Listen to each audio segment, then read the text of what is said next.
Minsan tayo rin ay tinatawag pumili, hindi lamang kung anong kurso, trabaho, o anong mamahalin. Mas malalim pa roon. Pipiliin ko ba ang Diyos sa araw-araw kahit hindi ko siya nararamdaman?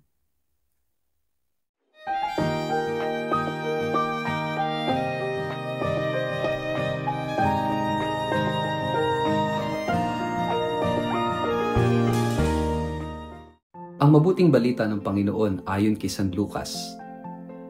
Nang panahong iyon, umakyat si Jesus sa isang bundok at magdamag siyang nanalangin sa Diyos.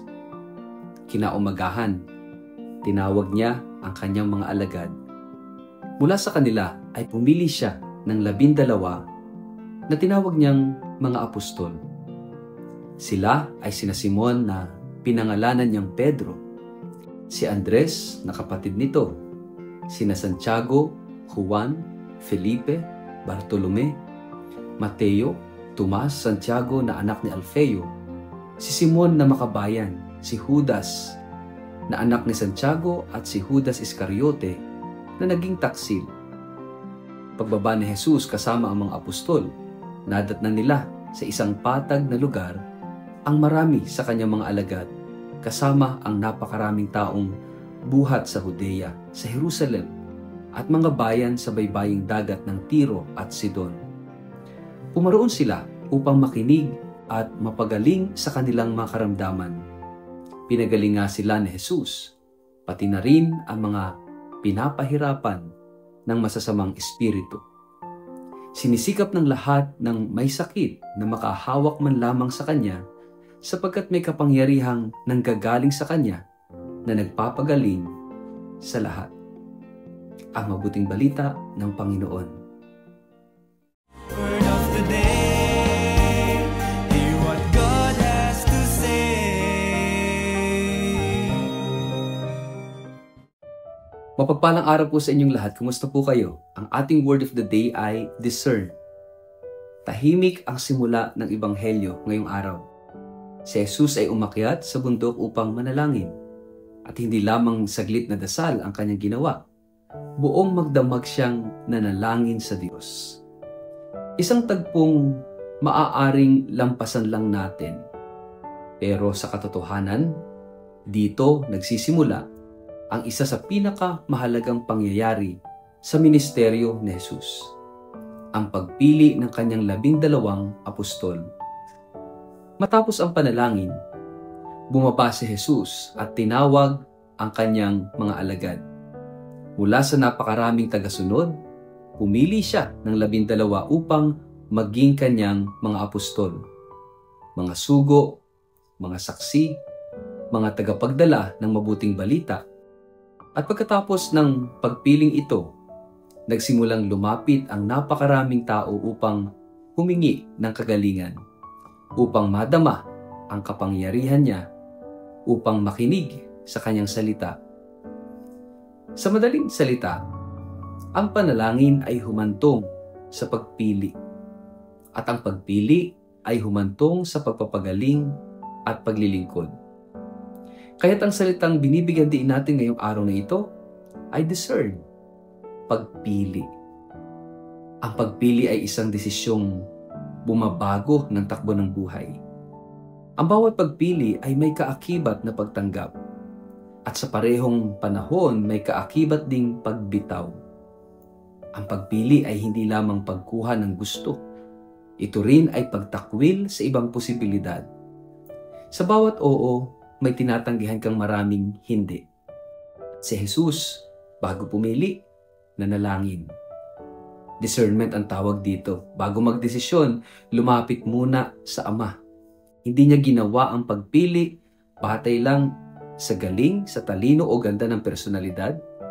Ang kanyang pamantayan ay hindi base sa curriculum vitae kundi sa panalangin. At ito ang unang hamon para sa atin. Paano ba tayo pumipili?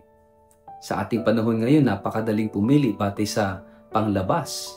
Kung anong maganda, kung anong uso, kung saan mas madali, kung ano ang mas maraming likes. Pero ang paanyaya ng Ebanghelyo ay bumalik sa kalooban, sa katahimikan, sa pananalangin, sapagkat ang tunay na mabuting desisyon ay hindi bunga ng damdamin lang, kundi ng panalangin, pagninilay, pakikinig sa Diyos. Discernment. Minsan tayo rin ay tinatawag na mag-discern, pumili.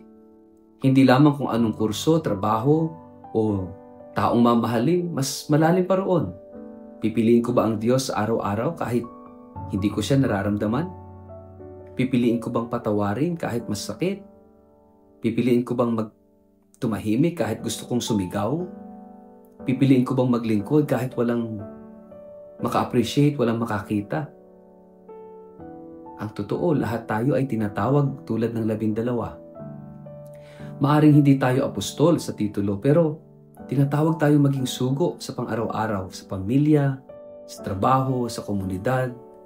At gaya ng mga apostol, hindi tayo pinili dahil perpekto tayo. Si Pedro, padalos-dalos. Si Tomas, mapagduda. Si Mateo, dating maniningil ng buwis. Si Judas, nagtaksil nga eh. Ngunit sa kabila ng kanilang mga kahinaan, pinili sila ni Jesus. Hindi dahil sa kung sino sila sa harap ng tao, kundi kung sino sila sa paningin ng Diyos. Kaya't ang pagpili ng Diyos ay laging may misteryo. Hindi ito base sa galing, kundi sa gana ng pag-ibig. At kapag tinawag ka niya, may tiwala siyang kaya mong tumugon. Hindi dahil malakas ka, kundi dahil kasama mo siya. Sa bandang huli ng Ebanghelyo, makikita natin ang epekto ng pagpili. Lumapit ang napakaraming tao kay Jesus. Lahat sila ay naghahangad ng kagalingan.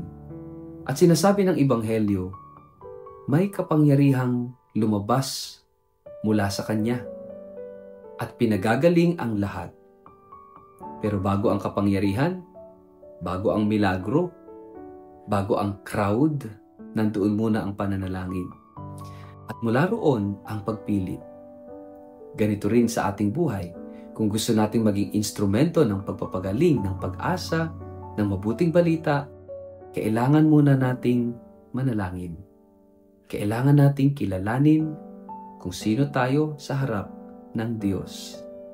At mula roon, hayaan nating piliin niya tayo araw-araw. At kapag tinawag niya tayo rin ay tinatawag na pumili. Pumili ng landas na matuwid, landas na makitid, ng daang totoo, ng pamumuhay na may sakripisyo pero may saysay. Sa bawat araw may mga pagkakataon tayong pumili. Pipiliin ba nating manahimik o marunong? Pipiliin ba nating maging tapat kahit walang nakatingin? Pipiliin ba nating magmadali kahit mahirap? Magmahal kahit mahirap? Pipiliin ba natin si Kristo o yung sarili natin? Sa ating pang-araw-araw na pamumuhay, anong uri ng pamimili ang ginagawa natin? Panandalian at panlabas o malalim at nakaugat sa panalangin?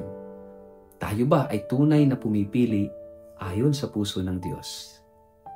Sa ngalan ng Ama at ng Anak at ng Espiritu Santo. Amen. Panginoon, sa dami ng boses sa mundo, tulungan mo kaming marinig ang iyong tinig. Turuan mo kaming pumili, hindi ng madali kundi ng tama. Hindi ng maganda sa labas kundi ng totoo sa loob. Tulad ng pagpili mo sa 12, piliin mo rin ako araw-araw upang maging tagapagdala ng iyong pag-ibig. At turuan mo kami na piliin ka sa bawat desisyon, sa bawat hakbang, sa bawat tibok ng aming puso. Amen. Pagpalain po kayo't ingatan ng makapangyarihang Diyos, Ama, Anak at Espiritu Santo. Amen.